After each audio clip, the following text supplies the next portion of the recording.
조인섭 변호사의 상담소.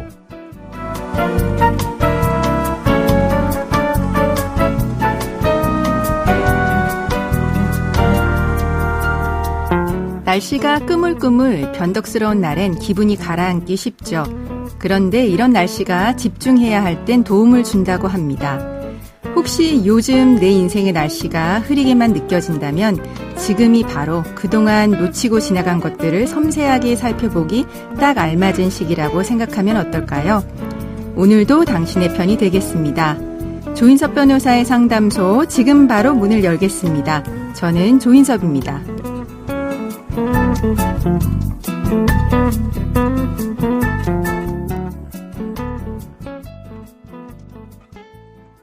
당신을 위한 로하우스 조담소 김진영 변호사와 함께합니다. 안녕하세요. 안녕하세요. 법무법인 신세계로의 김진영 변호사입니다. 오늘은 어떤 고민이 기다리고 있는지 먼저 사연부터 알아보겠습니다. 저는 아내와 사별하고 혼자 딸을 키우고 있었습니다. 일하면서 아이까지 돌보자니 아내의 빈자리가 많이 느껴졌습니다. 그래서 결혼정보회사 등록했고 저와 비슷한 조건의 사람을 소개받았습니다. 그 여자분은 남편과 이혼하고 저처럼 혼자서 딸을 키우고 있었는데요. 아이들의 나이대가 비슷하더라고요. 두 아이가 자매가 되면 좋을 것 같았죠. 저는 그 여자분과 진지하게 만나기 시작했습니다. 그렇게 만난 지 4개월 정도 됐을 때 결혼 이야기를 꺼냈습니다. 그런데 그 여자분이 망설이더라고요. 또다시 결혼에 실패할 수도 있으니 신중하게 결정하려는 것 같았습니다. 저는 제 생각이 얼마나 확고한지 보여주기 위해서 그 여자분 명의로 아파트 전세를 얻었고 보증금도 제가 냈습니다. 그리고 저와 그녀는 결혼을 약속하고 각자 딸을 데리고 그 아파트로 이사를 왔습니다. 그녀가 새롭게 시작하고 싶다고 해서 가전제품과 가구를 모두 새 것으로 샀고요. 월세와 관리비, 공과금도 모두 제가 부담했습니다. 이제 아이와 집안 걱정을 그만하고 일에 매진할 수 있다고 생각했습니다. 하지만 막상 동거를 시작하자 불화가 끊이지 않았습니다. 저와 그녀는 맞는 구석이 하나도 없었고 아이들끼리 사이도 좋지 않았습니다. 결국 동거한 지 2달 만에 헤어지기로 했습니다. 그런데 그녀가 관계를 청산하는 대가로 아파트 전세 보증금을 달라고 하더라고요. 저는 말도 안 되는 이야기라고 단박에 거절했는데요. 그녀는 저한테 상의도 없이 아파트 보증금을 받아서 떠나버렸습니다. 그 사람한테 다시 보증금을 받고 싶습니다. 어떤 걸 준비하면 될까요?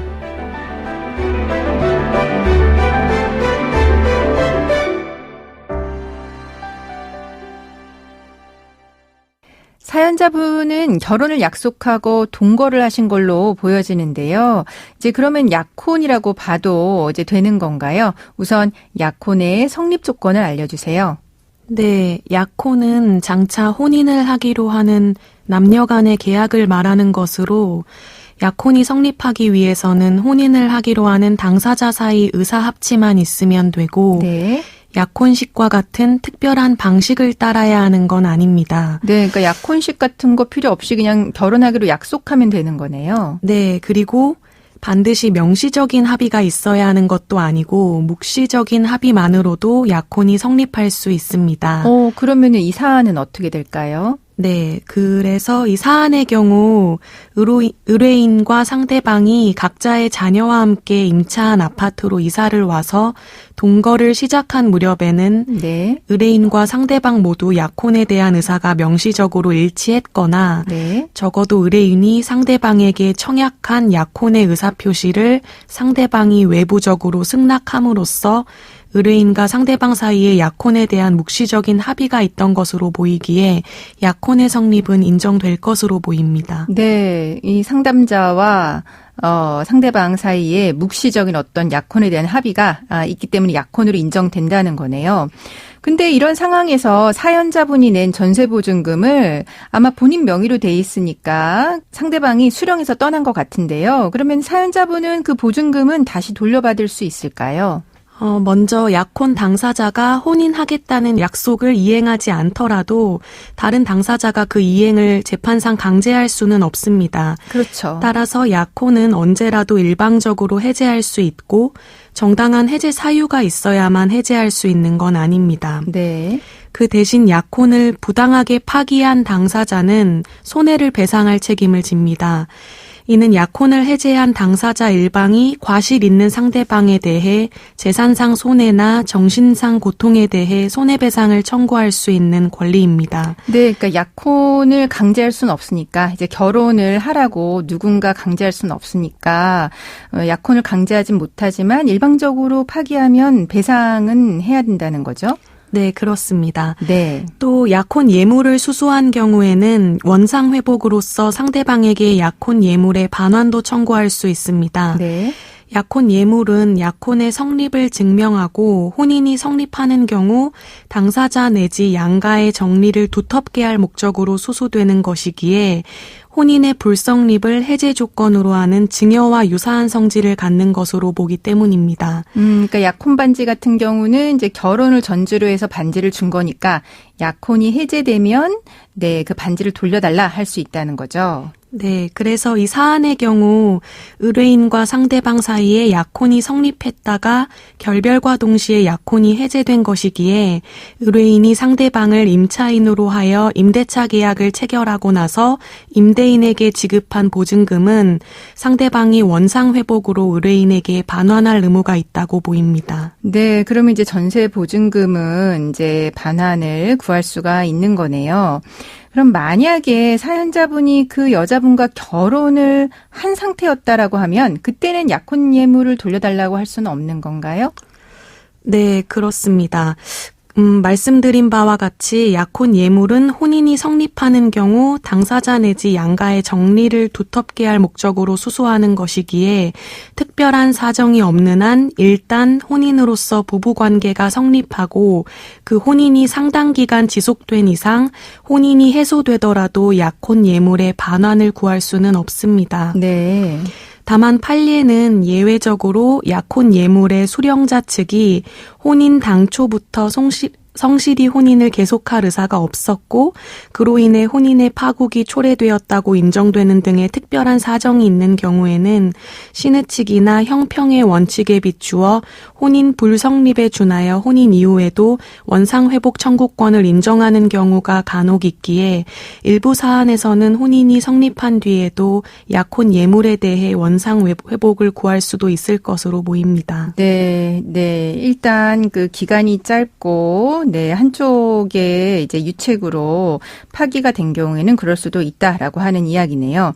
그러면 이제 사연자분은 그 여자분과 동거를 해오면서 월세와 생활비, 거의 생활비를 다 부담하신 것 같습니다. 근데 이제 결혼까지 이르지 못했는데 그동안에 낸 월세와 생활비 이거는 돌려받을 수 있을까요?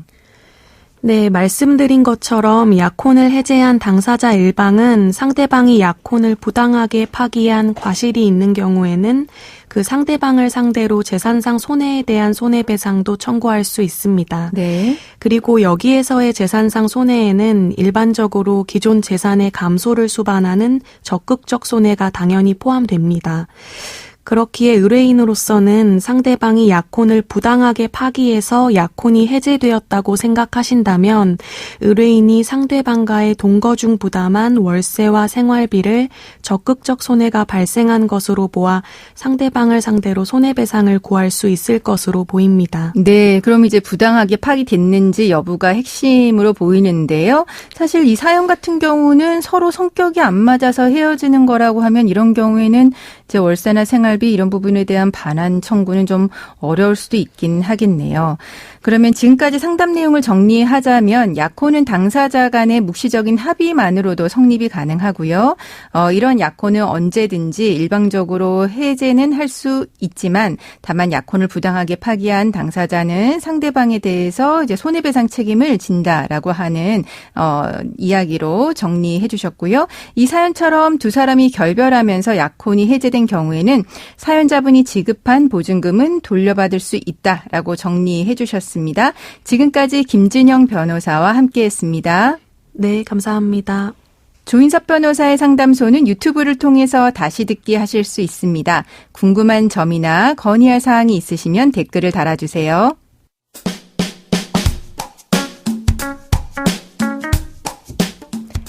알아두면 쓸데있는 법률 이야기 알쓸법 시간입니다. 선물할 일이 있을 때 기프티콘 많이들 보내시죠?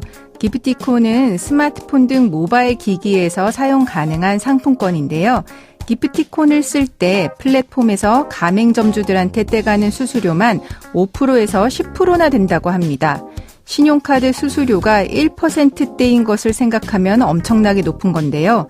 문제는 대표적인 플랫폼인 카카오톡이 수수료를 가맹점주만 내게 하는 경우가 있다는 겁니다. 게다가 가맹점주에 돈이 들어오기까지 기간도 길다는데요. 이를 규제할 만한 법은 없을까요? 그리고 우리는 소비자로서 어떻게 해야 할까요?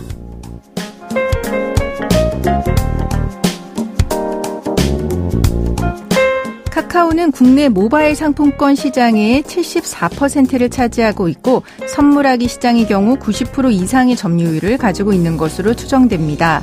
현재 카카오는 모바일 상품권에 대해서 5% 내지 10%의 수수료율을 부과하고 있는데요. 보통의 커피 가맹점의 경우 모바일 상품권은 가맹점 전체 매출에서 20 내지 50%를 차지하고요. 이러한 매출에서 수익률은 10%대라고 합니다. 그중 카카오 선물하기로 9%의 수수료를 지불해야 하는 겁니다. 결국 남는 게 거의 없는 거죠. 온라인 거래가 확대되면서 플랫폼 회사들이 여러 중소상공인의 생존을 좌지우지할 정도로 막강한 경제 권력을 행사하고 있는 상황입니다. 이런 상황에 대해서 전국 가맹점주 협의회와 참여연대 그리고 민주사회를 위한 변호사 모임 등은 카카오를 공정거래위원회에 신고했습니다. 카카오가 시장의 지배적 지위를 남용해 기프티콘 등 모바일 상품권에 과도하게 높은 수수료를 떼어가면서 공정거래법을 위반했다는 겁니다. 공정거래위원회에서 어떻게 결론 낼지 귀추가 주목됩니다. 조인섭 변호사의 상담소 조담소는 언제나 당신과 함께합니다. 끝곡으로 잔나비의 꿈과 책과 힘과 벽 들려드리면서 저는 이만 인사드립니다. 지금까지 로이어 조인섭이었습니다.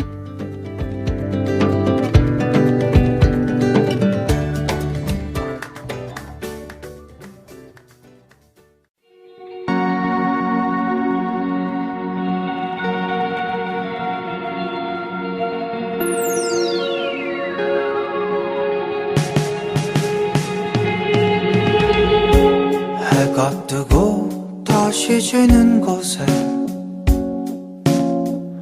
연연하였던 나의 작은 방 텅 빈 마음 노래를 불러봤자 누군가에겐 소음일 테니 꽃다문 잎 그새로 삐져나온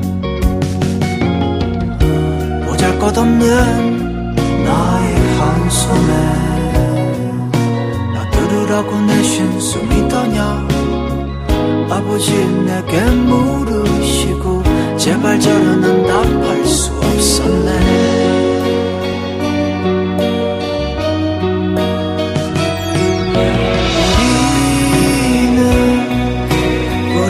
우리는 어째서 어른이 된 걸까 하루하루가 참 무거운 짐이야 너는 못 갈 거야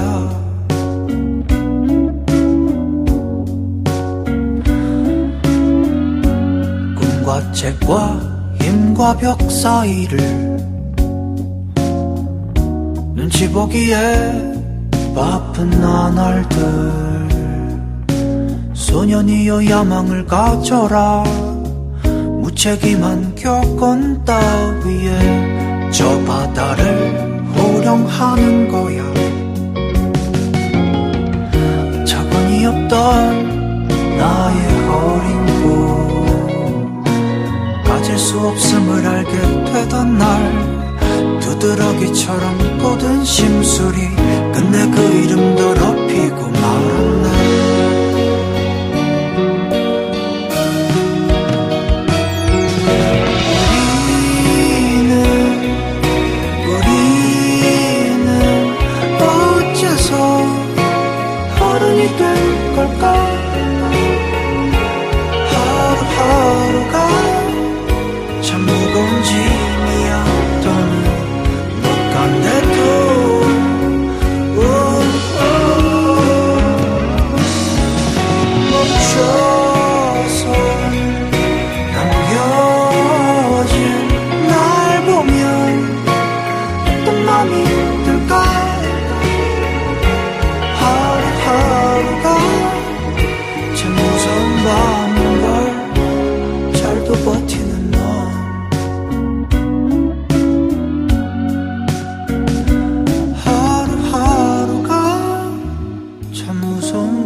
괜찮아질 거야.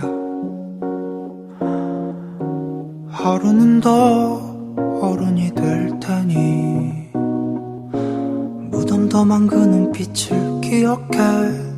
어릴 적 본 그들의 눈을 우린 조금씩 닮아야